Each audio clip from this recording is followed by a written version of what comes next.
ये बैन शब्द अंग्रेजी का नहीं है, संस्कृत का शब्द है।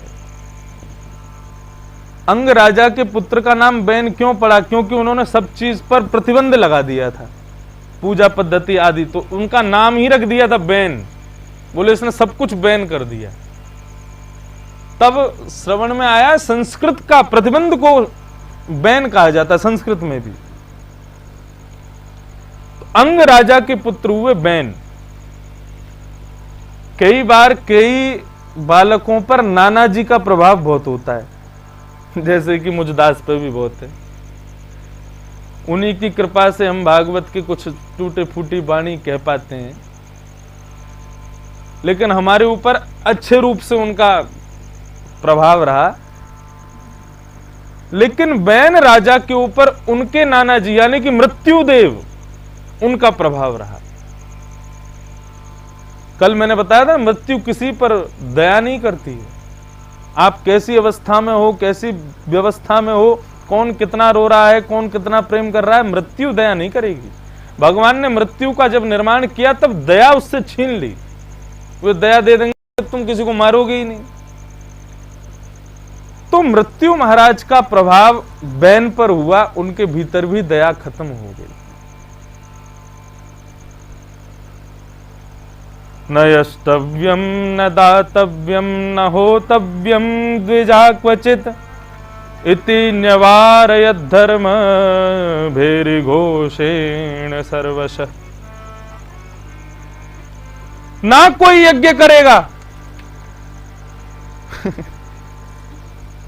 ना कोई यज्ञ करेगा, ना दान करेगा, ना हवन करेगा, सब बंद करा दिया पूरे विश्व में बैन ने। राजकुमार है और बैन के द्वारा किए गए इन कृत्यों को देख करके उनके पिता अंग ने खूब समझाने का प्रयास किया, लेकिन फिर भी नहीं माने, तो अंग राज्यपात छोड़ करके चले गए। मुनियों ने विचार किया हमारी पृथ्वी का अब कोई राजा नहीं है, क्या करें? तब उन सब ने मिलकर के बैन को ही राजा बना दिया। अभी तक तो राजकुमार था, तो उसने कोई कसर नहीं छोड़ी, अब राजा बन गया। अब तो महाराज पूरी पृथ्वी पर ऐसा व्यवहार करने लगा कि वो जब निकलता था तो कोई प्रसन्न नहीं होता था। खड़े खड़े लोग रोते थे, क्योंकि कुछ करोगे तो भी मार देगा, कुछ नहीं करोगे तो भी मार देगा, बस रोते रहो। अगर इसके अंदर जया भी दया आ गई तो छोड़ देगा। ऐसा बैन।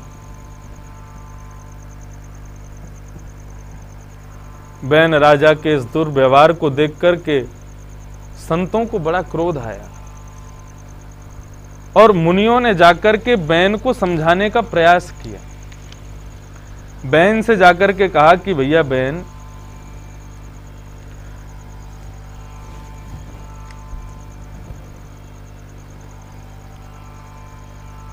हम तुम्हारे हित के लिए कुछ कहना चाहते हैं। क्या कहना चाहते हैं? आज थोड़ी सी कथानक ज्यादा है, इसलिए बहुत सावधानी से सुनिएगा।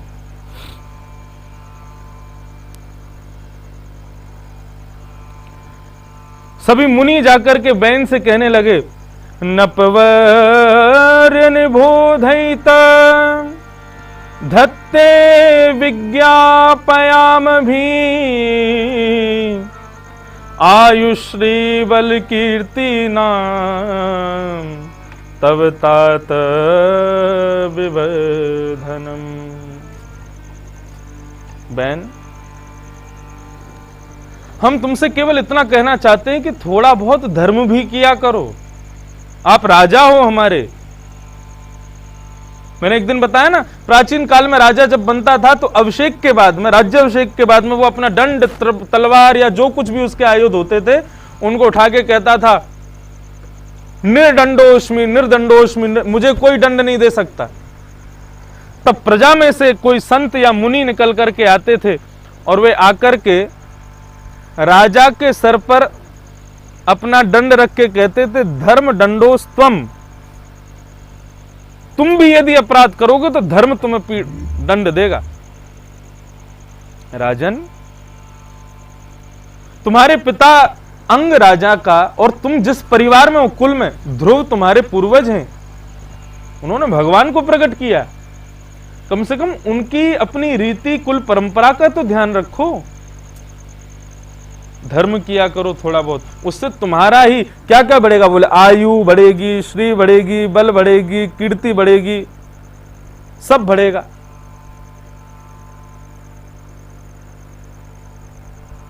धर्म आचरितः पुंसाम वाग्मनः कवयो विधुम। धर्म का आचरण करना चाहिए, चाहे वाणी से करो, चाहे मन से करो, चाहे कर्म से करो, लेकिन धर्म आचरण होना चाहिए। धर्मेण हंतव्य, धर्मेण हन्यते व्याधि, धर्मेण हन्यते गृहा, धर्मेण हन्यते शत्रु, यतो धर्मस्ततो जय।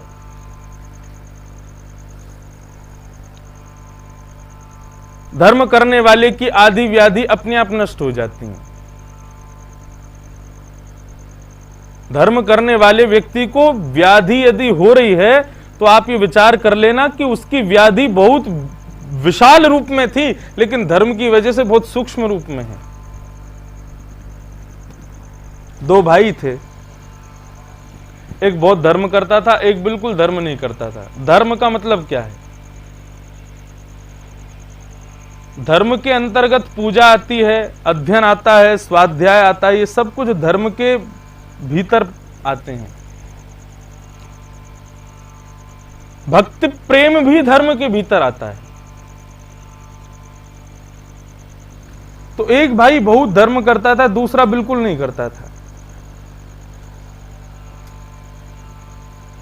रोज प्रातःकाल उठकर के शंकर जी की सेवा पूजा अर्चना करना एक भाई का धर्म था, और दूसरा भाई क्या करता था? गली मोहल्ले में जाकर के लोगों को मारना, पीटना और उनसे कर इकट्ठा करना, धन इकट्ठा करना, ये उसका कर्म था।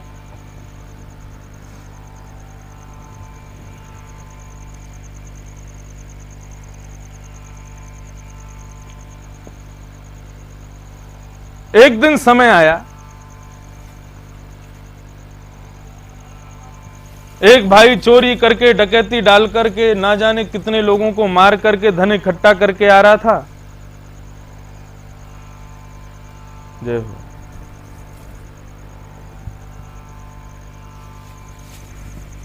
और दूसरा भाई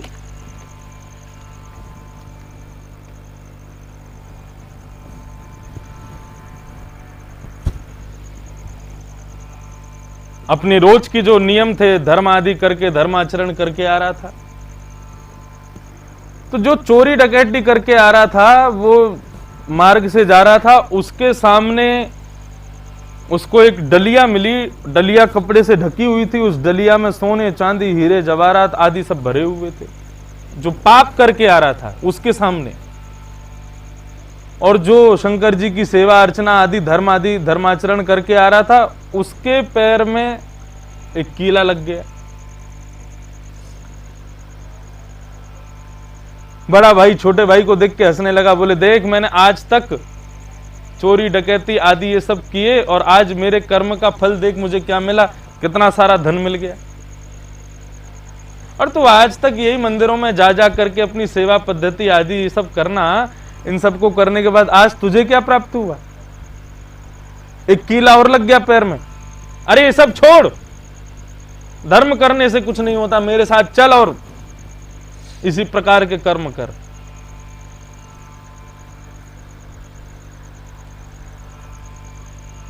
जब छोटा भाई रुदन करने लगा, तब आकाशवाणी हुई, और आकाशवाणी मार्ग से बताया गया कि भाई तुम रो मत, तुम्हारे जन्मानुसार, तुम्हारे नक्षत्रानुसार आज तुम्हारी मृत्यु सुनिश्चित थी, लेकिन तुमने इतना धर्म किया है, इतना शंकर जी का यजन किया है, इतना सब कुछ किया है कि तुम्हारी मृत्यु एक कील में परिणत हो गई। तुम्हारी मृत्यु कितनी सूक्ष्म एक पीड़ा में परिणत हो गई।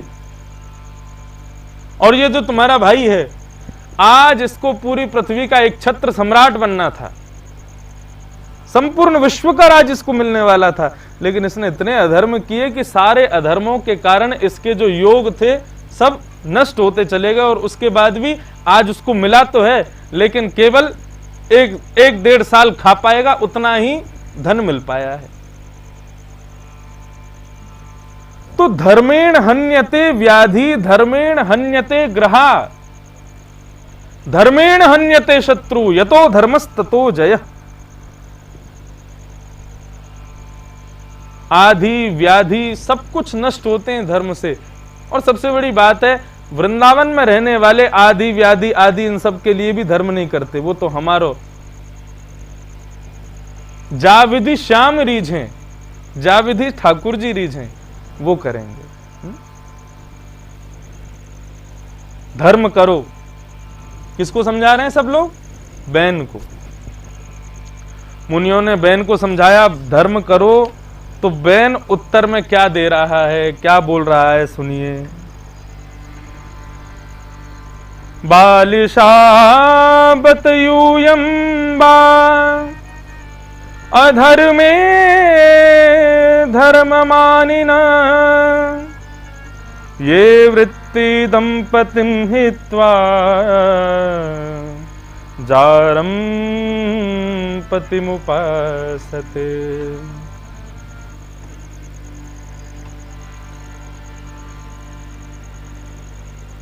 पहला ही शब्द कहता बालिशा। अरे मूर्खों, संत महात्माओं से कह रहा है, कैसी बात कर रहे हो तुम लोग? तुम्हारे सामने सजग देव खड़ा है और तुम इसको छोड़ करके, जिस देव को कभी देखा नहीं, जिसको कभी पहचाना नहीं, जिसको कभी जाना नहीं, उसका भजन करने के लिए कहते हो? मैं राजा हूं, और राजा ही प्रजा का देव होता है, राजा ही प्रजा का भगवान होता है। भूल जाओ भगवान को। कौन भगवान? कोई ईश्वर नहीं होता। ये सारे 33 करोड़ देवता राजा में विद्यमान होते हैं। राजा का यजन करो, राजा का भजन करो। और राजा को छोड़ करके अन्यत्र किसी देव की पूजा करना, ये तो वही हो गया, ब्याह होने के बाद में तुमने अपनी पति को छोड़ करके अन्य पुरुष का संग किया। तुम सब मेरी प्रजा हो, मैं तुम्हारा स्वामी हूं, मुझे छोड़ करके किसी का यजन नहीं करोगे।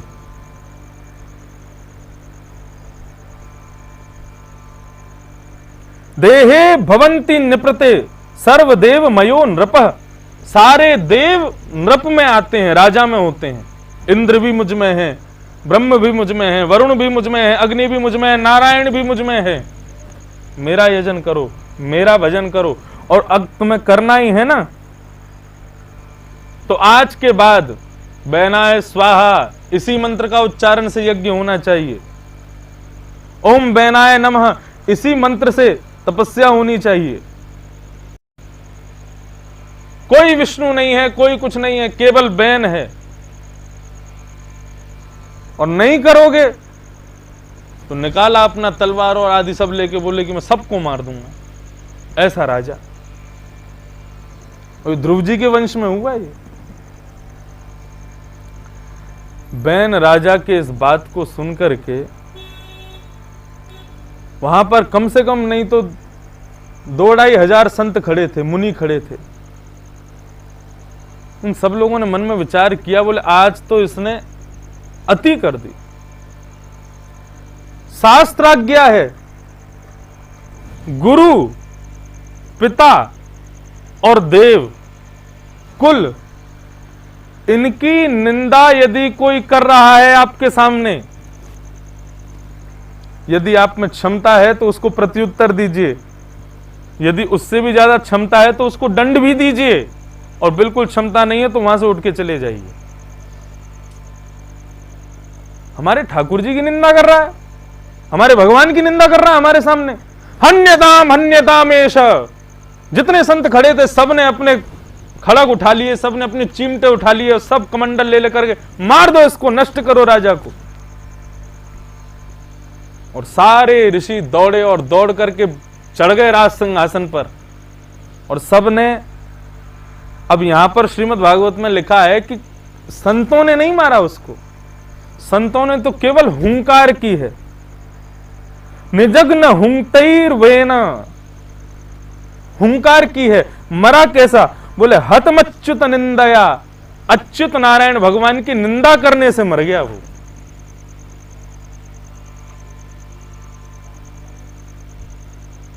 हतम अच्युत निंदया, भगवान की निंदा करने के कारण मारा गया।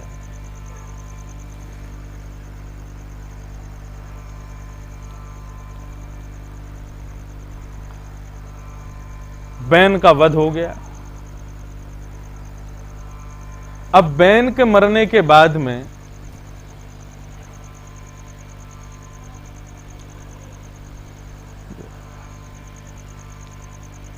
सब दुखी हो गए। क्यों? अब राज सिंहासन पर कोई राजा नहीं है, और बिना राजा के प्रजा का पालन कैसे होगा? और उसका परिणाम यह हुआ, जब आसपास के लोगों को पता चला कि अब ये राजविहीन हो गए हैं सब लोग, तो चोर डाकू डकैतों ने आकर के सबको लूटना शुरू कर दिया। कोई राजा है ही नहीं, रक्षक है ही नहीं वहां पर, बिना राजा की राज्य गद्दी बैठी है। मुनियों ने आपस में सबने विचार किया, बोले राजा के बिना तो इस प्रकार कैसे चलेगा देश। तो बैन के शरीर अभी तक रखा था, उसका अंतिम संस्कार नहीं किया गया था। ये भागवत की ऐसी ऐसी कथाएं हैं जिनको मैंने तो लगभग 4 साल में कही नहीं है आज तक। पहली बार आज यमुना महारानी की कृपा से कहने का भाव बनाए, जरूर श्रवण कीजिए।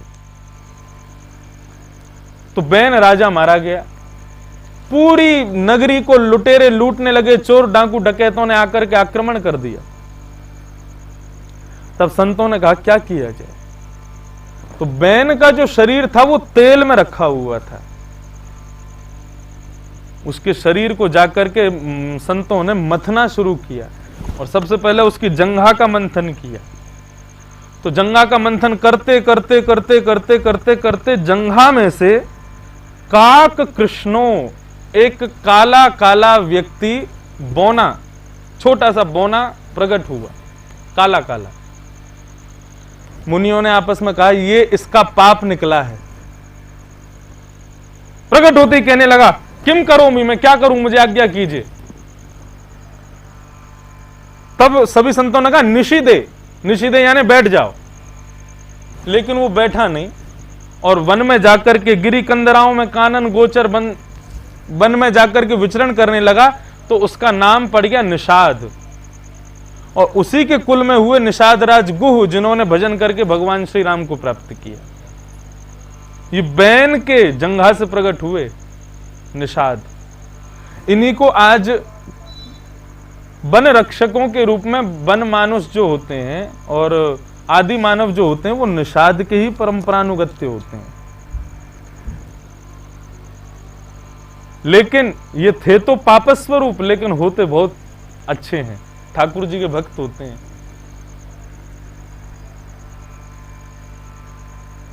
निषाद निकला, उसको वन में भेज दिया। बोले अब इसका पाप निकल गया, जो इसके भीतर पाप था वो निकल गया। बोले लेकिन अब ये ध्रुव जी के परंपरा में है, ध्रुव जी के वंश का बालक है ये, अब इसके पुण्य निकलेंगे, अब घर्षण करो। तब उसके हाथों का घर्षण करना शुरू किया। तो घर्षण करते करते करते करते, मंथन करते करते करते करते, उसमें से एक देव और एक देवी प्रकट हुए। वे देव हैं नारायण के अवतार महाराज पृथु, और जो देवी पृथु महाराज की पत्नी जो है अर्ची, ये श्री लक्ष्मी जी की स्वरूप है। बोलो पृथु महाराज की जय। पृथु महाराज भगवान के अवतार हैं, लेकिन संपूर्ण श्रीमद् भागवत में जिसने भी उनको भगवान कहा, पृथु महाराज को, पृथु महाराज उसको खूब खड़ी खोटी सुना देते थे। बोलो मुझे भगवान मत बोला करो, मैं ईश्वर भले ही हूं, मैं उनका अंश हो सकता हूं, लेकिन मैं उनका भक्त हूं। अर्चन भक्ति इन्होंने स्थापित की। महाराज बैन के हाथों के घर्षण से भगवान पृथु का प्रादुर्भाव। सब्सक्राइब वाले लाल बटन को दबाएं और कमेंट में राधे राधे जरूर लिखें।